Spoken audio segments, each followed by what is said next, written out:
तो दोस्तों दिवाली की आपको हार्दिक शुभकामनाएं। और इस दिवाली पर भारत के ऊपर भी सोने की वर्षा हो चुकी है। जी हाँ दोस्तों, हाल ही में रिजर्व बैंक ऑफ इंडिया ने अपने सबसे बड़े खुफिया मिशन को अंजाम दे दिया है। जैसा कि आप स्क्रीन पर देख सकते हैं, इकोनॉमिक्स टाइम की ये रिपोर्ट है और इसमें बताया है कि भारतीय केंद्रीय बैंक यानी कि रिजर्व बैंक ऑफ इंडिया ने हाल ही में एक खुफिया मिशन को अंजाम दिया। और इस खुफिया मिशन के तहत धनतेरस के दिन भारत 102 टन सोना भारत वापस लेकर आ चुका है इंग्लैंड से। अब आप सोच रहे होंगे कि ये कौन सा सोना है भारत का जो कि इंग्लैंड में रखा हुआ था और हमने इंग्लैंड में सोने को क्यों रखा हुआ था। तो ये बात तो मैं आपको बताऊंगा ही, साथ ही इस मिशन के बारे में भी बताऊंगा। लेकिन उससे पहले आप ये जान लीजिए कि 102 टन सोना भारत आ गया है। ये तो खुशी की बात है ही, उससे भी ज्यादा चिंता की बात ये है कि अभी भी 102 टन सोना आने के बावजूद करीबन 325 टन सोना और है हमारा, जो कि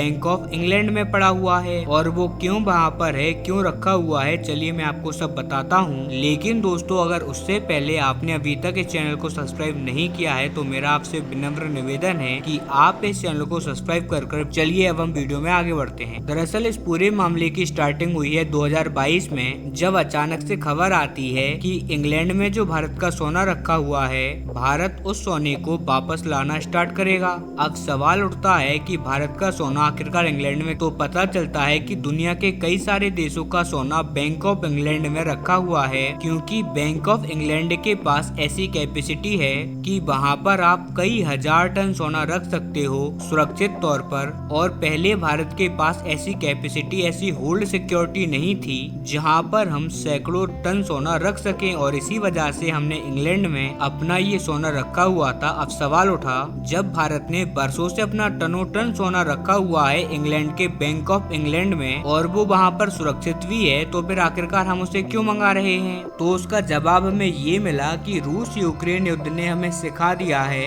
कि पैसा वही होता है जो हमारे हाथ में होता है। क्योंकि रूस यूक्रेन युद्ध के बाद हमने ये देखा कि कैसे अमेरिका और उसके तमाम सहयोगी देशों ने, फिर चाहे वो ब्रिटेन हो, चाहे फिर फ्रांस हो या जर्मनी हो, लगभग सभी ने अपने अपने देशों में मौजूद तमाम रूस की सरकार और रूस के आम जनता की जो संपत्तियां थी, जो प्रॉपर्टी थी, उसको कब्जा लिया और उसे कब्जा कर बेच दिया। और उससे जो पैसा आया उसे रूस के ही दुश्मन देश यूक्रेन को दे दिया। और अब हमारे यहाँ भी यही डर है कि अगर कल को हमारा पाकिस्तान से पीओके को लेकर युद्ध हो जाता है, और क्या पता उस टाइम तक पश्चिमी देशों की नीति क्या रहे। ऐसे में ये लोग जो भारत की संपत्ति है, खासकर की जो कई टन सोना है जिसकी वैल्यू दुनिया के 3-4 दर्जन देशों के टोटल अर्थव्यवस्था से भी ज्यादा है, इसकी वैल्यू कई सौ बिलियन डॉलर में है, वो सारा का सारा ये कब्जा कर उसका पैसा पाकिस्तान, जो कि भारत का दुश्मन देश है, उसे ना दे दें या फिर उसके बदले में पाकिस्तान को हथियार दे दें। इसीलिए भारत का सोचना है कि पैसा वो ही है जो कि हमारे पास रखा हुआ है। और इसी वजह से भारत ने जो अपने देश के अंदर गोल्ड फैसिलिटी थी उसको डेवलप करने का काम स्टार्ट कर दिया।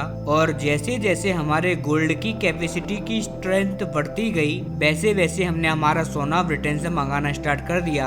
और अभी तक रिपोर्ट है कि कई सौ टन सोना हम विदेश से मंगा चुके हैं। लेकिन जो इसकी सबसे बड़ी खेप थी वो पहली बार इसी धनतेरस के दिन आई है, और वो है करीबन 102 टन की। और बताया गया है कि आरबीआई ने इसके लिए एक खुफिया मिशन भी तैयार किया, और इसी वजह से आज तक किसी को इस बात की जानकारी नहीं है कि हमने इस सोने को वापस लाने में एरोप्लेन की मदद ली या फिर कोई शिप की। इतनी खुफिया तरीके से इसे हमने ट्रांसपोर्ट किया है और अब ये सुरक्षित तरीके से भारत वापस आ गया है। और अब रिपोर्ट है कि भारत तेजी से अपने जो गोल्ड की बोल्ट है, यानी कि जो सोने की तिजोरी है, उसे और भी बड़ा करने में लगा हुआ है, ताकि जो भारत का और 324-334 टन के आसपास सोना बचा हुआ है उसे भी हम तेजी से भारत के अंदर वापस लेकर आ सकें और हम उसे अपने पास ही रखें। और यहाँ पर बात केवल हाथ में आए हुए पैसे की नहीं है, बात यहाँ पर भारत की रेपुटेशन की है, गर्व की है। हम कल को चाहे कितने भी बड़े सुपर पावर क्यों ना बन जाएं, आपका खजाना ही जब दूसरे के पास पड़ा हुआ है तो दुनिया आपका फिर मजाक बनाएगी कि तुम सुपर पावर बने फिरते हो और अपना सोना ही सुरक्षित नहीं रख पा रहे। आपका सोना तो खुद दूसरे देश के पास में पड़ा हुआ है। इन सभी चीजों को हमें कंसिडर करना पड़ता है और यही कारण है कि सरकार ने